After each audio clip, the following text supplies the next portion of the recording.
I got better day by day and week by week and month by month, and I'm asking you to do the same thing until you can develop a long arm and a long reach, until you can develop influence that won't quit. Touch people next year you couldn't touch this year.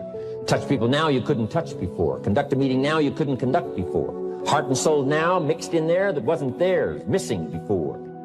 I'm asking all of you to get better in spite of the winters, in spite of the downturn, the money downturn, the social downturn, the personal downturn, whatever it is. Just get stronger. Get better. The first thing you start changing is what? Your philosophy. You start changing your mind. You start changing how you think. You start picking up new ideas and information. Gather new knowledge. Make better decisions about what's valuable. And I'm telling you, if you'll do that, your whole life will change. Your health will change. Your relationship with your family will change. Your ability to cope with challenges and problems will change. I'm telling you, income, promotions, all of it will change. If you will change, it'll all change. If you won't change, it isn't going to change. You can keep your fingers crossed if you want to and hope they'll straighten it out. You can wish for the wind not to blow quite as severe, but I'm telling you, wishing for the wind to change in your favor, we call naive at best. Utilize whatever wind that blows to take you wherever you want to go. That is the philosophy I picked up at age 25, and it revolutionized my whole life. And here's what I found. I found it was easy. I got rich by the time I was 31, and it was easy. Now, here's my definition of easy. Got to jot this down. My definition of easy, meaning something I could do. I figure if it's something you can do, it's easy. Now, here's a parenthesis. Parenthesis, I worked hard at it. I found something I could do, which was easy, but I worked hard at it. I got up early and stayed up late, worked hard that 6 years. But what I did was easy, meaning it was something I could do. You say, well, Mr. Rohn, if it was so easy, how come everybody else around you during that 6 years, how come they didn't get rich? Here's why. It's easy not to. How else would you describe it? That's it. You say, no. For all of the rest of them, it was hard for them and it was easy for you. That's not true. You couldn't debate me on that in front of this intelligent audience. But here's the challenge. Let me give it to you in a philosophical phrase.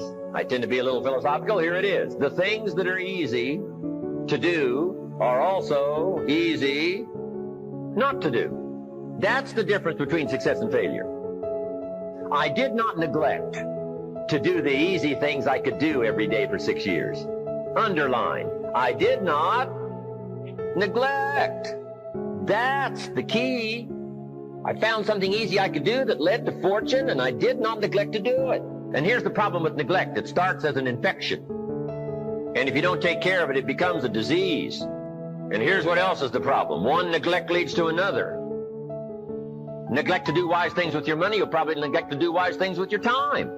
Neglect to do wise things with your time, you'll probably neglect to do wise things with your business. One leads to another, leads to another. Pretty soon, neglect has you by the throat, emptying your purse, emptying your heart, emptying all of your chances for equities and power and all the good things. What if you should be walking around the block every day for your good health and you don't? I'm telling you, you're on the wrong track. You should do it, you could do it, you don't do it. That's called formula for disaster. All you've got to do is let that and a few other things accumulate for 6 years, and now you're driving what you don't want to drive, wearing what you don't want to wear, living where you don't want to live, doing what you don't want to do, maybe having become what you really didn't want to become. I'm telling you, that's it. Just neglect along, drift along, and it's got you by the throat. It'll take all your values, leave you with just a little bit of dust in a summer wind, and it'll soon be gone. That's it. It's where I found myself at age 25 until my teacher came along and said, Mr. Rohn, up till now you've messed up. Let's see if we can't clean that up, change it all. I did. Changed my life. Not just the money, all the rest of the values that came pouring in. When I understood that it was me. It was me. We intend to when the idea strikes us. We intend to when the emotion is high. But now if you don't translate that into action fairly soon, now the intent starts to diminish. And a month from now, it's cold. A year from now, can't be found. So act. Set up a discipline when the emotions are high and the idea is strong and clear and powerful. That's the time to set up the discipline. Somebody talks about good health and you're stirred. Right. You need to get a book on nutrition. Get the book before the idea passes and before the emotion gets cold. Go for the book. Start the library. Start the process. Fall on the floor. Do some push-ups. Action. Got to take action. Now, here's what's important about discipline. All disciplines affect each other. In fact, here's a good philosophical phrase. Everything affects everything else. Nothing stands alone. Don't be naive in saying, well, this doesn't matter. I'm telling you, everything matters. There are some things that matter more than others, but there isn't anything that doesn't matter. That's why action is so important. The least action, the smallest action. Take it. Because when you start accomplishing and the value starts to return from that one action, it'll inspire you to do the next one and the next one and the next one. Start walking around the block, it'll inspire you to get an apple. Get an apple, it'll inspire you to get a book. Get a book, it'll inspire you to get a journal. Get a journal, it'll inspire you to grow, develop some skills. All disciplines affect each other. Every lack affects the rest. Every new affects the rest. The key is to diminish the lack and set up the new. And you've started a whole new life process. Also, one more thought on discipline. Here's the greatest value of discipline. Self-worth. Self-esteem. People are teaching self-esteem these days, but they don't connect it to discipline. The least lack of discipline, and it starts to erode our psyche. One of the greatest temptations is to just ease up a little bit. The slightest lack of doing your best starts to erode the psyche. Instead of doing your best, doing just a little less than your best. Sure enough, you say, well, it's just going to affect my sales. No, it's going to affect your consciousness. It's going to affect your philosophy. Now you've begun in the slightest way to affect your own philosophy. And all you have to do is just a few things. So if you got that one now, it's not the blowing of the wind that determines your income. It's not the blowing of the wind that determines your fortune. It's the set of the sail. And that's why we gathered here today. Maybe I've got some ideas that'll help you with a couple of little things about setting the sail of your thinking that might drastically give you multiplied more benefit the next 3 years than you've gotten in the last 3. So it's not what happens. What happens to everybody. Chevron years ago brought me in to talk to management. They said, Mr. Rohn, you travel around the world and you're fairly knowledgeable. What do you think the next 10 years are going to be like?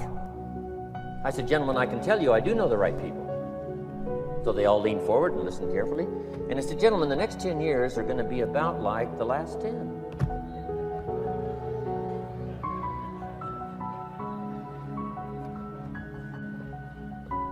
The next season after fall is, well, I promise you that's not going to change.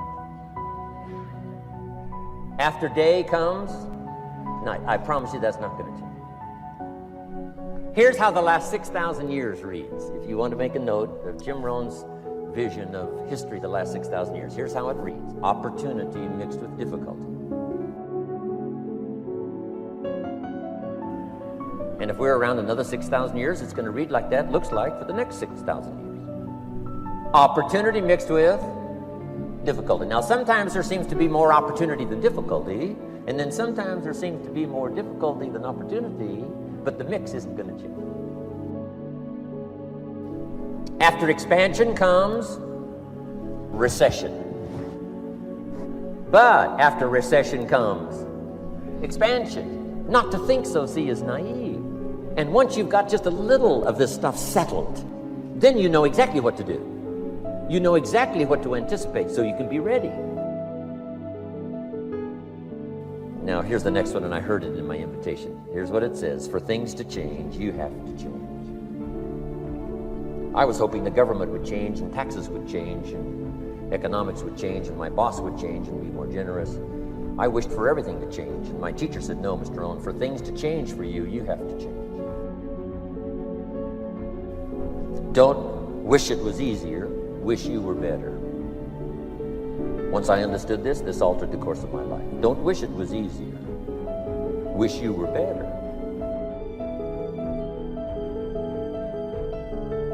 And here's the big one. Don't wish for less problems, wish for more skills. You don't need less problems. You simply need more skills. Don't wish for less challenge, wish for more wisdom. Accept the challenge, because you can't grow without a challenge. You can't get rich without a challenge. You can't fly without gravity. You have to understand the challenge. But that's the key, is to now develop wisdom to overcome the challenge. Don't wish for less challenge, but more wisdom. And then here's one more philosophy that helped change my life forever. You can do the most remarkable things no matter what happens. Humans can do the most remarkable things no matter what happens. Philosophies that changed my life.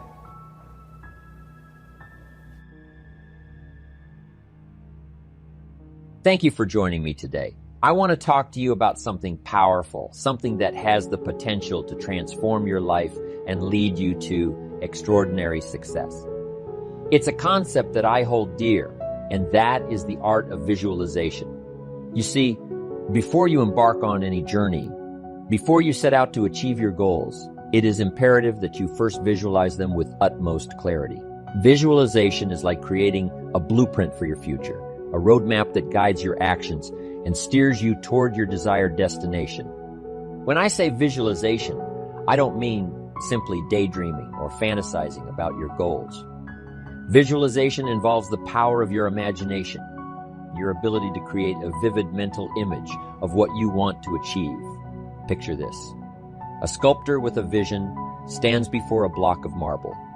In their mind, they can already see the masterpiece that lies within that rough stone.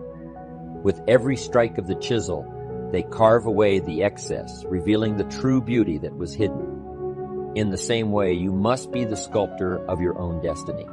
Before you start taking action, take a moment to close your eyes and envision your goals. See yourself achieving them. Feel the exhilaration of success coursing through your veins. Create a mental movie of your future with every detail vividly etched in your mind. See the smiles, hear the applause, and feel the satisfaction of a job well done. Visualization serves multiple purposes. Firstly, it clarifies your goals. By picturing your desired outcome, you gain a crystal clear understanding of what you truly want to achieve. It eliminates ambiguity and allows you to set specific, actionable targets. Secondly, visualization fuels your motivation. When you have a compelling vision, when you can see and feel the rewards awaiting you, it ignites a burning desire within you. It propels you forward, even in the face of adversity. Now, let me be clear. Visualization alone is not enough. It must be accompanied by action. It is not a substitute for hard work, dedication, and perseverance. However, it serves as a guiding light, a North Star that keeps you focused and motivated throughout your journey. Remember, as I always say, the major value in life is not what you get.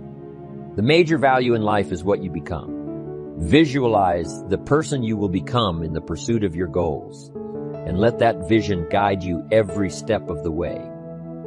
First, learning the power of purpose. A person who has purpose in their life, they have something to go for, some meaning. One writer described it, for some people it becomes a magnificent obsession. And for you and I, maybe it doesn't need to be that dramatic as a magnificent obsession. But it has to be something that does something to us, something that pulls us, especially into the future. You know, there are many influences on us. One is the influence of the past. Some people are always pulled back by the past. Some people are always pulled aside by the distractions. But here's what's powerful. If you have a list of high purpose in your life, it pulls you toward the future. And the more powerful the purpose is, the stronger it pulls. And here's the other great advantage if you have purpose for the future. It pulls you through all kinds of challenges and all kinds of difficulties. If you don't have these strong purposes for the future, it's easy to get swallowed by a bad day. It's easy to be almost annihilated by a poor month. And it's easy sometimes to almost disappear beneath the waves of a year that goes backwards if you don't have something to pull you beyond that year. So if you want something to pull you through all kinds of challenges, all kinds of difficulties, and things that come at you, you got to have something on out there, beyond today, beyond next week, beyond next month, beyond this year, that pulls you into the future. And the clearer it is, the stronger it pulls. The more dynamic it is, the more it affects your life, your spirit, your heart, your soul. It also creates imagination. It gets your mind working on how to achieve that purpose. And if your mind will work, and if your heart works, and if your spirit works, and if you have good input, like good ideas, I'm telling you, there isn't anything you can't accomplish. So that's one of the great powers that'll make a variable of you, and that is purpose. Here's the next one, self-confidence. Where does self-confidence come from? And this is the best advice I can give you on that. Not neglecting, first of all, the small daily disciplines. Self-confidence really comes from feeling good about yourself. And one of the best ways to feel good about yourself is at the end of the day to know that you poured it on. You did your best. If you conducted a meeting, you did the best you could. If you made a phone call, it was the best phone call you could possibly make. If you wrote a letter, it wasn't a casual letter, it was your best letter. At the end of those kind of days, when you feel good about yourself, self-confidence starts to rise. You know that if you can have this kind of a good day, you can have another one the next day, and those days become the weeks become the months, and the month becomes a powerful year. Self-confidence comes from the lack of neglect. If you will not neglect to do the small daily disciplines, that's where self-confidence comes from. Part of good health is self-confidence. I know I'm going to be healthy. I take the Herbalife products. I eat the apple a day. I walk around the block. I do the jogging on the beach. At the end of the day, when you've really poured it on and you've done all the stuff, self-confidence grows. That self-confidence affects your health. It affects your future. It affects your psyche. So this is true. One of the great powers is self-confidence. Self-confidence means willingness to do whatever it takes to achieve. Some people say, well, I'll do it for a little while and see what happens. You know, I'll try a couple of things. If that doesn't work, I'm out of here. And all of us know that kind of person doesn't have much of a future. But if you're willing to do whatever it takes, if I have to learn a couple of things, I will learn those things. If I got to learn 5 or 6 things, I'll learn all 6. If I have to take an extra class, I'll take an extra class. If I've got to read the books, I'll read the books. If I have to consult with people who know more than I know, I will do the necessary consulting. Whatever it takes, I will do. That starts to develop unbelievable self-confidence. Self-confidence also comes from the ability to rise above your circumstances, to rise above what happens, the petty little things, the discouraging things that would sink everyone else's ship except yours, that would cause someone else to quit early in the day, but you keep going. That kind of willingness to overcome all circumstances, whether it's the little challenges or the big challenges. If you're willing to do that, I promise you, this kind of power will work for you, and in you, the variable, it'll make a difference. The third on the list I had was enthusiasm. And here's what I wrote about enthusiasm. Enthusiasm that's powerful is mostly enthusiasm that is enthusiasm inside, 90%, 10% outside.